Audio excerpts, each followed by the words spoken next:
Let me know when you're going to start this, so I don't It say started. anything stupid. It started already. Okay, go ahead. Hi, this is Brian White. Welcome to Season 1, Episode 1 of Celebrity Soul Speak with Brian and Rene. Jim Morrison. My wife Rene is a medium, and I've been a radio personality for over 50 years. The other side established communication with us because they wish to stay in touch with this dimension.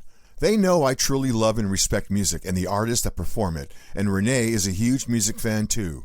We started this podcast and have been interviewing celebrities that have passed on. We're giving them a platform, and they have a lot to say, and we're in contact and passing along their thoughts. Jim Morrison was one of those artists that we knew was going to self-destruct. He partied hard and was abusing his body with drugs and alcohol. Jim's body finally gave out when he was only 27 years old. He passed out in a bathtub in Paris after a night of using copious amounts of drugs and alcohol. This night, he went too far and used heroin, something that was not his regular drug. He was a genius with an IQ of over 150, a prolific poet, eventually a showman, and had a terrific voice, which he didn't even know about until he met Ray Manzarek. Jim, Ray, Robbie Krieger, and John Densmore formed a group and called it The Doors. The group was wildly successful in their career despite the antics of Morrison during their live shows. There are many unanswered questions about Jim and his life, which we'll try to get answers to. Today we're talking with Jim Morrison, the Lizard King, Mr. Mojo Rising, frontman for The Doors. Jim started our conversation with, "I've come to see what all the fuss is about. Everybody's gathering around. I wanted to know what was happening." Well, we want to talk to you, Jim. You changed the way a whole generation felt about life in 1967. The lyrics in your songs made us think in a completely different way. Very profound. Funny thing, I didn't know Mr. Mojo Rising was an anagram for your name. Just found that out recently. Love it. You know, I saw you a couple of times, once at the Whiskey and then again in San Diego when Light My Fire was out. Jim responded, "I remember San Diego. San Diego was all right to me." Unlike your Miami experience? Jim interjected, "Miami? We don't talk about Miami. You know, it's interesting that people are still chatting about me. I thought I'd be forgotten.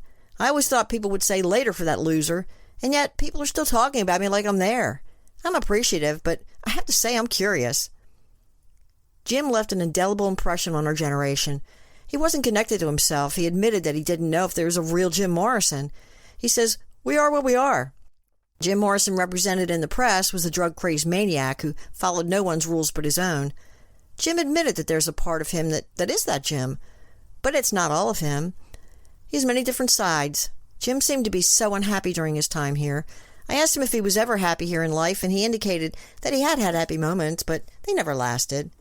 Jim said, "Reality always came through. I liked some of it for a while, but it gets old. Drinking, drugs, girls, it's all hollow.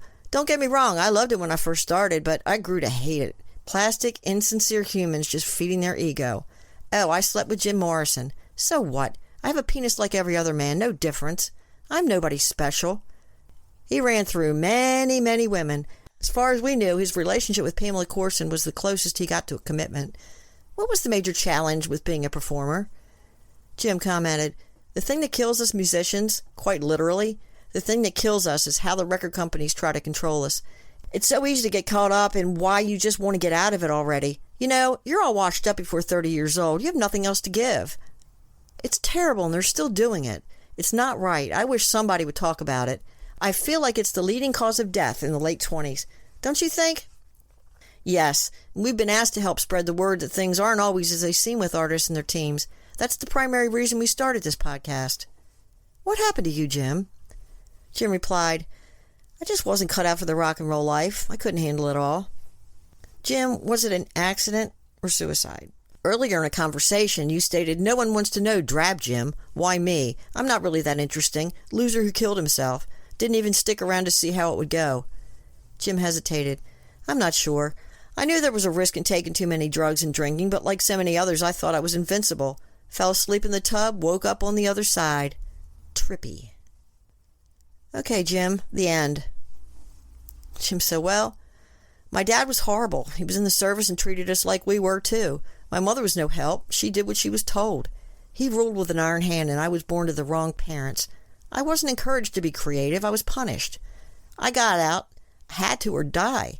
I always felt his presence like he was standing beside me. Don't do this or that. Constant. So the more he talked, the more I tried to drown him out. It became with drugs and alcohol. It would have been great to see where you would have gone. And he said, "We'll never know. That's okay. It was the way it was supposed to be."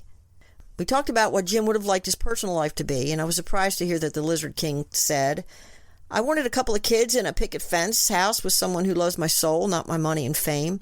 I never found that, my soulmate.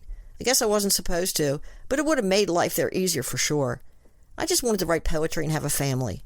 Didn't get it, maybe next time. Sounds like there's an interest in returning here, so I asked him if that meant he's coming back again, and was surprised when he said that he wanted to roll the dice again. I wondered aloud, what do you do there? And Jim indicated that he can't give specifics. Jim said, take the best things about Earth, and that's what this is. We coexist in the same plane. That's why we can communicate. Wavelengths. It's all electrical energy. Your energy imprints a message. It comes to my energy where it's read, and on it goes. It's kind of like the mailman. I've talked to quite a few who have passed over, and they all seem to be the same person they were when they were here. I always thought they would be different with the human element gone. I was surprised to discover that they have to communicate this way with us. It's what we know. Jim said, trust me, you wouldn't want to try to communicate on our spiritual plane. You're not ready. None of you are. Not everybody believes in the afterlife. What message would you have for those people? Jim says, well, we're all lighter than air, all of us. And we float like puffs from a dandelion in the air, and you're no more real than I am. You're my dream, I'm your dream. All we have between us are the thoughts between us. We connect differently. It's electric. Our neural pathways are what's connecting. The minute that you stop to question how it works, the minute you begin to look for infrastructure, the minute you begin to say, I need brick and mortar, you're saying, I don't want to connect my neural pathway to yours. None of us is bigger than the other, and none of us has work that's bigger than the other. And that's the fear, that you think, what could we possibly have to say to one another? Maybe it's just enough that we both got lost in the music together. Maybe it's just enough that you're willing to listen to what I have to say, and I'm willing to hear you too. Okay, Jim, where did the Lizard King come from? So you want me to answer how I became the Lizard King? Well, your husband was right. I liked to play with lizards when I was a kid. And it was just a joke also. I didn't think anybody would take it seriously, but they took it too seriously. You know what a lizard is. That's exactly what I meant. Everybody put their spin on it, and it's just that simple. The Dick King. Okay. So how do I handle this? Can I tell this? Jim says, as you will. Holding back doesn't get you anywhere. Speak your mind. There's so much more for us to talk about. Will you talk to us again? Jim answered, of course. We all want to talk to you. Finally, an interesting conversation, not just the same old questions. I asked Jim if he had a message for humanity. Jim's advice is don't take life so seriously. Live for now. No past, no future. Just trust that there's more than just this. And don't do drugs. Jim, thank you for taking your time to talk with us. We'll talk again soon. Thanks for joining us. Join Celebrity Souls Speak on Facebook at facebook.com/The Celebrity Souls Speak. And check out Renee's blog at commonsenseinwilmingtonnc.blogspot.com. Sense spelled CENTS.